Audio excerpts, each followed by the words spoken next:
Hey, what's going on, everyone? How you guys doing? Matt Jarbo here, $3 Theater, and I'm in a review Fatman, the new Mel Gibson Christmas movie. I mean, there's really no other way to describe it. Mel Gibson plays Santa Claus, an aging, drunk, pissed off, angry Santa Claus who feels that the world has just gone to hell, and as a result of that, his business, the business of providing toys to kids, is absolutely kind of gone down the crapper, and they're faced with a lot of financial hardships. And that's an interesting avenue what I'm going to talk about as we get into this spoiler-filled review. So here's the deal. If you haven't seen the movie yet and you don't want spoilers, then click out now, but go see the movie. Okay, that's my thoughts on that one. You need to see it. So anyway, spoiler time.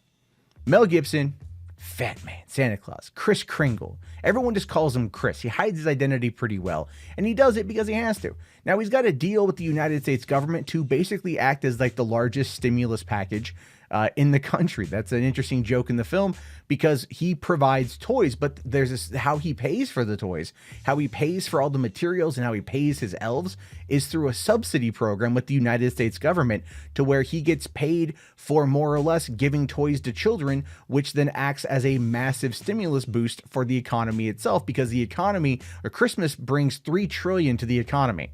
That's what they say in the movie, and I'm pretty sure it's probably pretty accurate. And so as a result of of humanity kind of declining and kids being kind of shitty, that amount has gone down, you know, and as a result of that, the government can only pay him so much, and he needs money for a whole bunch of different things. However, they come to him and they go, "Hey man, listen, you work with us on this new government contract, and we'll definitely make it worth your while." But you can completely see that they're setting him up to more or less like become an actual like defense contractor for the United States government. It's a very interesting plot line. At the same time, there's a boy named Billy, a very much an overachiever, but very much this kind of kid who has a chip on his shoulder and doesn't like to lose. And in fact, he loses. He becomes a runner-up in a science show at school, and he hires Walton Goggins, who is a hitman, to go and kidnap the girl who won and bring her to him in order to get to basically scare her into admitting that she cheated, and then he can win. And then when Santa brings him a lump of coal, he's pissed, and so he hires the hitman to go and kill Santa Claus. Except the hitman already hates Santa Claus because Santa Claus abandoned him when he was a child, and he's harbored this rage and resentment ever since. And so he's gone on this weird collecting spree, trying to actually buy all the toys that he can that were manufactured in Santa's workshop, because the ones that were manufactured in Santa's workshop have a little sign, a little like, you know, a little plaque that says "Made in Santa's Workshop" to showcase their authenticity. It's a really weird way of obsessing over this stuff, but he does, and it's kind of fascinating. But he is psycho, and he will literally kill anyone who gets in his way as he starts trying to track down the Fatman.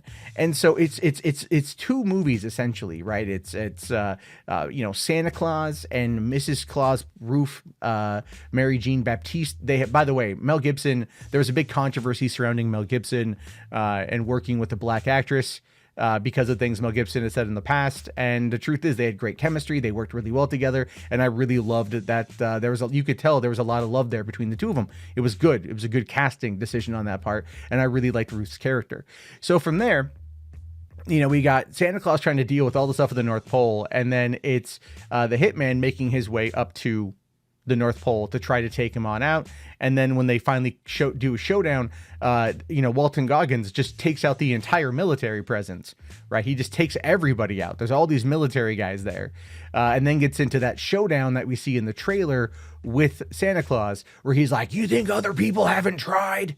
Or you think you're the first? I didn't get this job because I'm fat and jolly," you know. And it's great because it's Mel Gibson, just total like pissed off Mel Gibson, you know, like it's that real intent, like that hardcore Mel Gibson that you know and you love. And I really liked it. I thought he was great.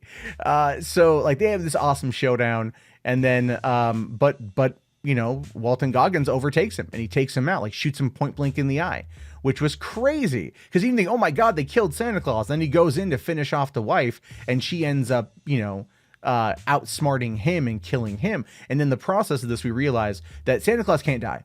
essentially, because he was shot earlier on by some kids with a deer rifle. And she's like, oh, how are you going to heal? And he's like, it'll heal like the rest of it. And it just heals on its own. It heals naturally. He's got inordinate strength. He's got, he's a magical being. The elves are magical beings. They're all magical beings, essentially, but they're real in this world. And so he can't die, but like he still has to go through the healing process. And because they find out the name of Billy, as Bill, and they stop Billy essentially from going to kill his own grandmother. He was going to poison her with fentanyl, and they stop him. And he's like, "Look, you're gonna be a good person." He's like, you know what? He's like, I've taken a hands-off approach for a long time, and I'm going to change that now, starting with you. Because if your grandmother dies unexpectedly, if that girl that you intimidated so much just catches a cold, blah, blah, blah, I'm coming back. I'm going to snatch you out of your bed, and it's like hardcore. It's so cool. Because that's something, for one, I'm like, give me a sequel to this movie. Like, give me an absolute sequel to Fatman. Like, where it's Santa Claus now, like, having to go up against, like, actual bad people in order to make the world a better place. Like, that's what he does in his off times, is he gets contracted by the CIA to more or less like take out despots or something. And I would watch that movie in a heartbeat, and it would be interesting. If we need money again, and they even make that claim, like, we need money again, like, we got to make sure the subsidy program works, the contract works. What are they going to do? We don't know. Either way, I'm really excited. I like this movie quite a bit. If you guys have seen it, let me know your thoughts about it in the comment section, because it's gonna be pretty fun. And then Mark and I are going to do a Podio commentary on it probably sometime next week, so look for that. That will be up, and maybe I'll do a more in-depth explained video or something. I don't know. Let me know if you guys want that one. I'll talk to you all later. Have yourself a great day. Have yourself a Thanksgiving. Great Thanksgiving tomorrow. Watch this with your family. This could be like the new Die Hard. I'm not even kidding you. It's that good. I'll see you guys later. Have a good one, and peace out.